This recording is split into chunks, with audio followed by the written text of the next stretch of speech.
Welcome back to the Artist to Artist podcast. Today, I want to talk about how to handle clients who don't take you or your work seriously.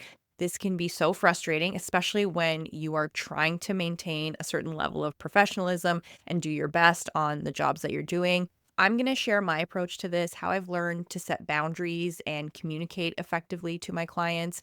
And I want to share some strategies you can use to take control of your bookings, even when the vibes are feeling off. And I also want to talk about how your mindset and communication skills really set the tone or can set the tone before you even meet the client. So let's jump into this episode.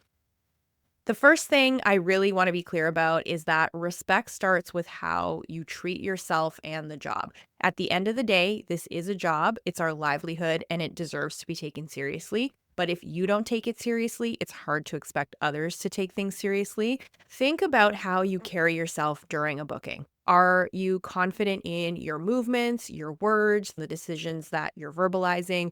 Or are you unsure? Are you apologetic? Are you overly accommodating to your clients? Clients often mirror your energy. So if you're unsure or you're overly submissive, they might unconsciously take advantage of that and not respect you or your time or your expertise. How people treat you often reflects how you treat yourself and your work. So you have to start with the belief that what you're doing is important and worthy of respect.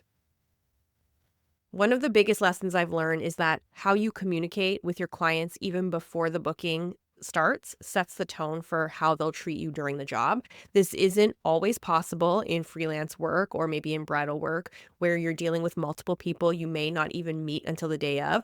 But in situations like bridal work or direct client bookings or sets where you have communication with people beforehand, your communication is your first opportunity to establish professionalism.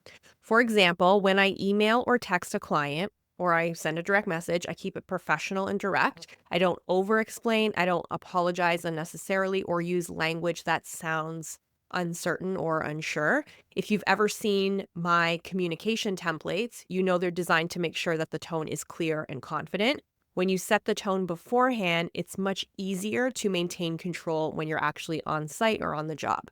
If you don't establish this from the beginning, it can be difficult to get that control back later on. Think about it this way. Your communication is the first impression of how you operate, so you want to make sure you make it count. Let's talk about something I use all the time. It's called mirroring, and this is a psychological strategy where you very subtly mimic the energy and behavior of the person that you're working with to build that relationship quickly. It can be very effective in our line of work where we often need clients to trust us within the first few seconds or minutes of meeting them. But the thing is, you have to stay in control of how you use mirroring. If a client isn't respecting your time or treating you seriously, and you unintentionally mirror that same kind of dismissiveness, it can actually work against you. Instead, you want to focus on projecting confidence and professionalism.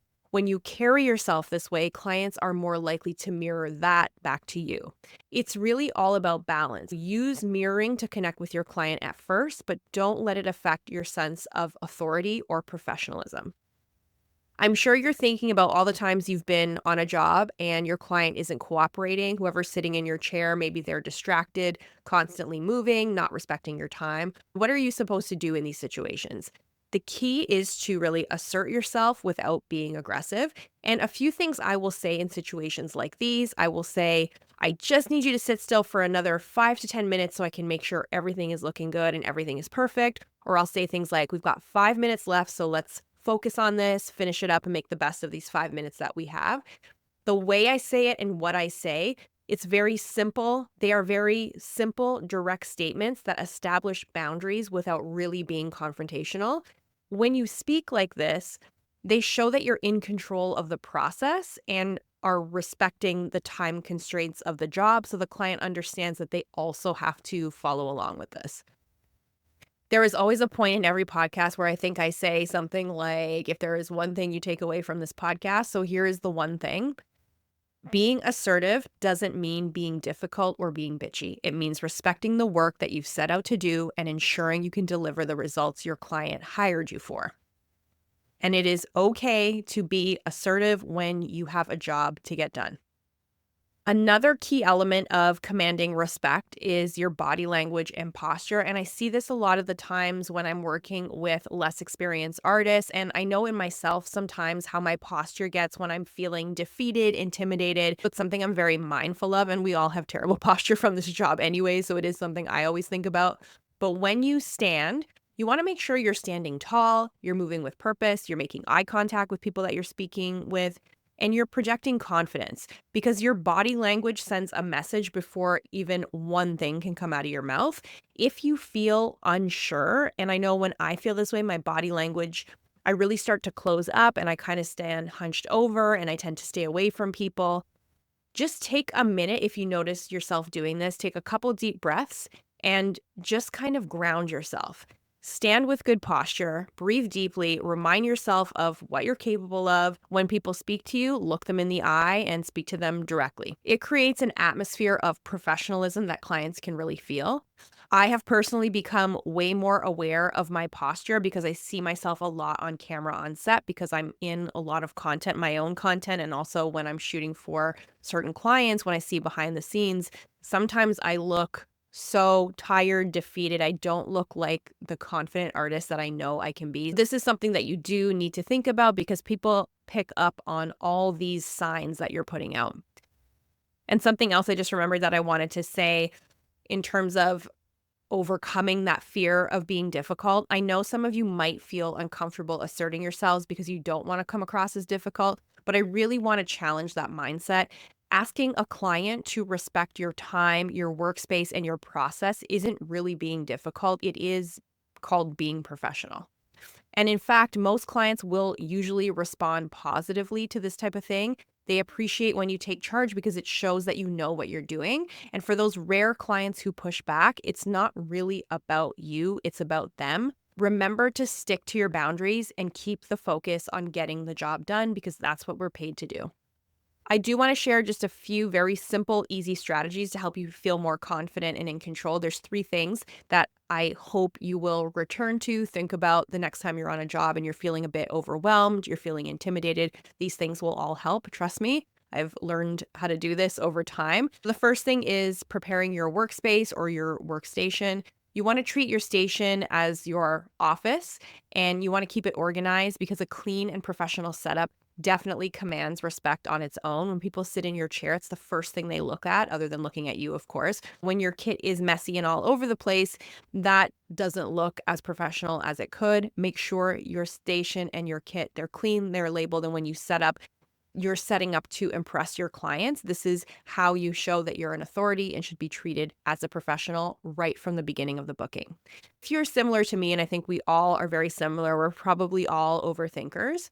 If you have had situations in the past where a client has not respected your time, has not respected your abilities as an artist, has not respected whatever is going on the job that you're working on, you may want to think about a few things that you can say during your bookings to gain that control back. So if they're talking on their phone, for instance, you can just say, hey, do you need a minute to make a phone call? I can spare a couple minutes from the booking if you need to go and do that. And that kind of lets them know you're paying attention to how much they're on their phone. It also gives them some space and respect for their time if they do need to take a call. So that's something I do.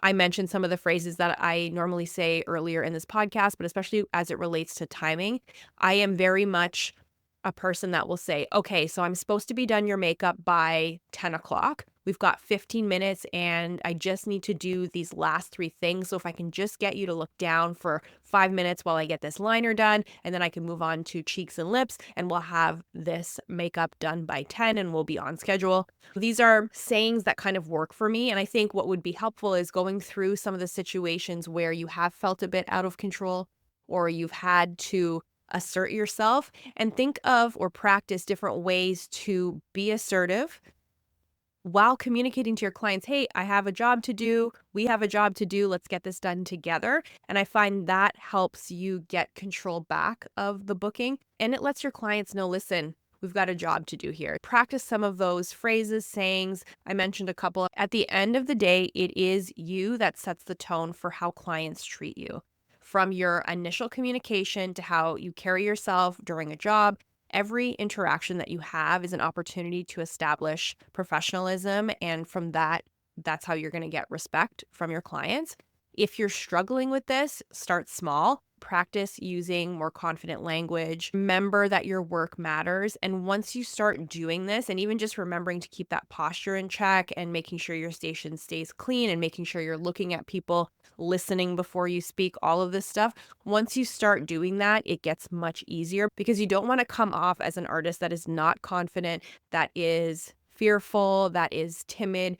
This is not going to serve you in this job. And I think that's all I wanted to share with you for this episode. I hope you got some practical tips and some insights to handle those tricky client situations. As always, if you have any questions, drop them in the comments. If you have some suggestions for topics or things you'd like me to cover in future podcast episodes, you can do all of that in the comments section on my YouTube channel. And I guess I will talk to you next week. Bye.